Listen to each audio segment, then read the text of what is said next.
Hey, everybody. Today we are wrapping up what we're looking at as our founding documents here today. So, taking a look at the Bill of Rights. So, we mentioned the Bill of Rights a little bit when we talked about the U.S. Constitution, kind of defining it as one of the reasons or one of the things that the Anti Federalists definitely wanted in order to approve the U.S. Constitution.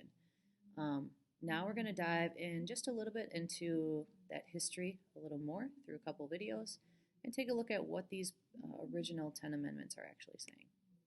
We'll start with this video here. Maybe.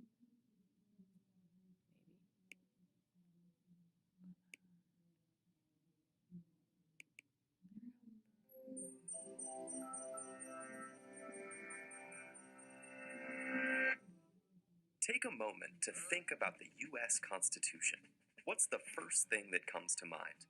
Freedom of speech, protection from illegal searches, the right to keep and bear arms. These passages are cited so often that we can hardly imagine the document without them. But that's exactly what the writers of the Constitution did.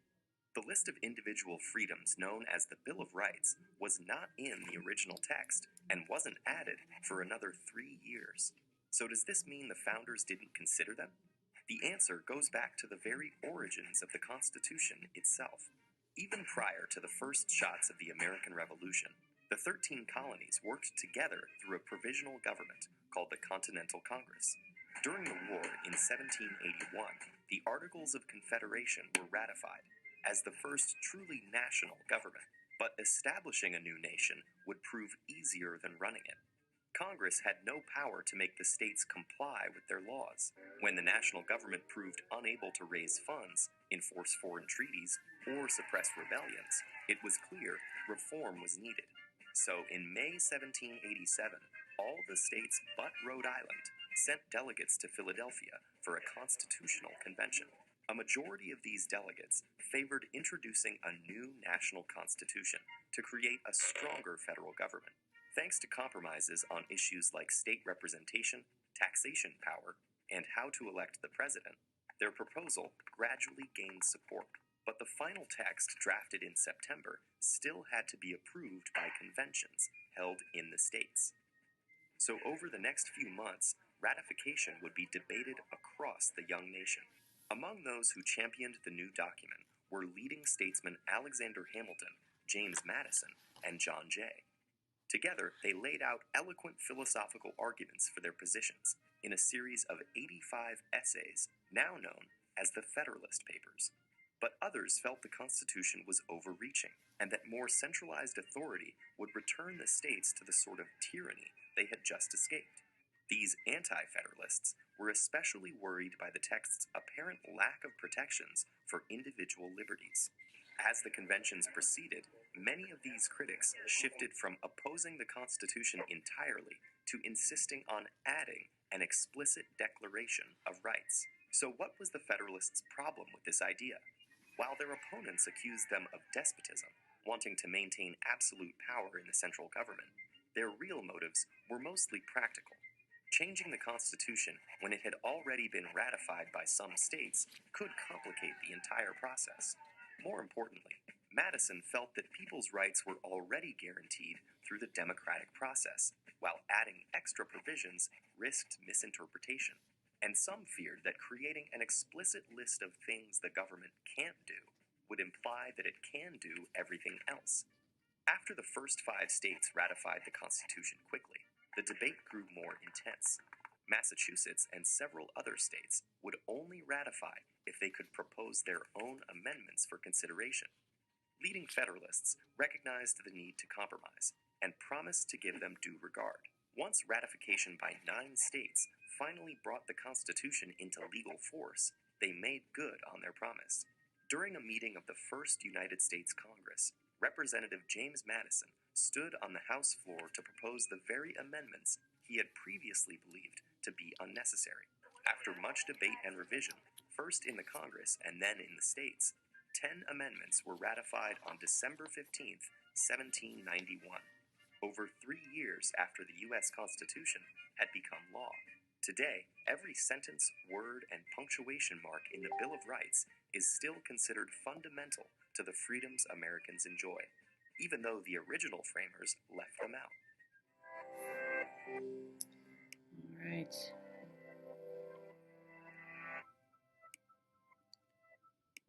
All right. So a quick history there over kind of how this whole thing came about, and we had covered that a little bit when we talked about the Constitution.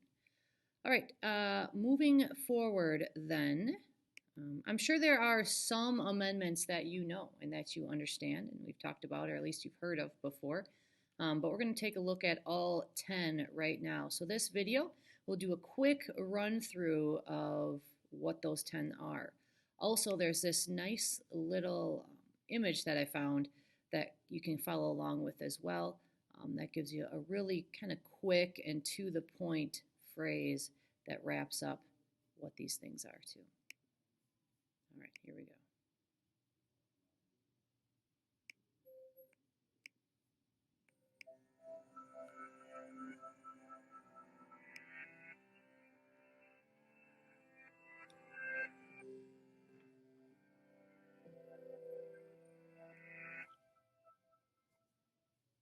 The first 10 amendments to the U.S. Constitution, also known as the Bill of Rights, were ratified or passed over 200 years ago. But even though they're a bit, well, old, these first 10 amendments are still the most debated and discussed section of our Constitution today. So can you remember what they are? Let's take a look. The First Amendment is the freedom of speech, press, religion, assembly, and petition.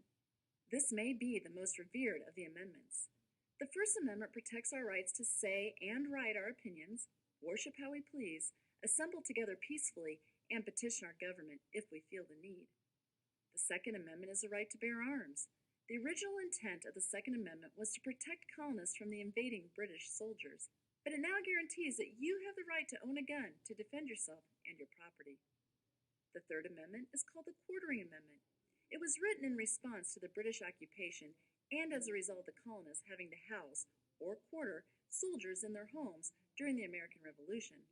Because of this amendment, our government can never force us to house soldiers in our home. The Fourth Amendment is the right to search and seizure. The police can't come into our home without a search warrant and take our personal property. Today, many concerns have arisen about our rights to privacy and technology. For example, can the government track your location with your smartphone, or can social media postings such as on Facebook and Twitter be used without a warrant? On to the fifth. It's all about due process. You've probably heard the phrase, "I plead the fifth," in movies or on TV. They're talking about the Fifth Amendment, which says that you don't have to take the witness stand against yourself if you may end up incriminating yourself. Okay, we're halfway done. The Sixth and Seventh Amendments are about how the legal system works. If you're accused of a crime, you have the right to a speedy public trial and an impartial jury. You also have the right to a lawyer and the right to take the stand if you choose. This is important because it will prevent the accused from sitting in prison forever and insists that the prosecution proceed with undue delay. The seventh says you have the right to a jury trial where 12 impartial peers decide your innocence or guilt in the courtroom as opposed to a judge doing it all alone. The Eighth Amendment prohibits cruel and unusual punishment. Is a death penalty cruel? Is it unusual? It's hard for Americans to agree on the definitions of cruel and unusual. The Ninth and Tenth Amendments are called the Non-Rights Amendments. They say that the rights not listed in the Bill of Rights are retained by the people in the states. You have other rights that are not listed in the Constitution, and the states have the right to make their own policies, like instituting state taxes. So, now you know all 10 amendments. Can you remember them all? If not, remember this. The Bill of Rights are a crucial piece of American history, and though society has undergone many changes these past 200 and some years, the interpretation and application of these amendments are as vital today as they were when they were written. So while we are taking a look at the history of these amendments and how they were added next year in civics or in your Gov class, you will take a closer look at what they mean and how they are applied today. I think you would have a little ditty that you try to memorize them as well going forward. All right, so here is that image that I was talking about as well. Kind of brings you through a little reminder of each of them. All right, so for today, if you go into your assignment sheet, you're going to wrap up this note sheet today. Up to this point, you should have everything filled out up until this point. Remember, the pink parts are the required pieces of this formative assignment. But of course, I highly recommend you taking notes along the way as we have a test coming up soon.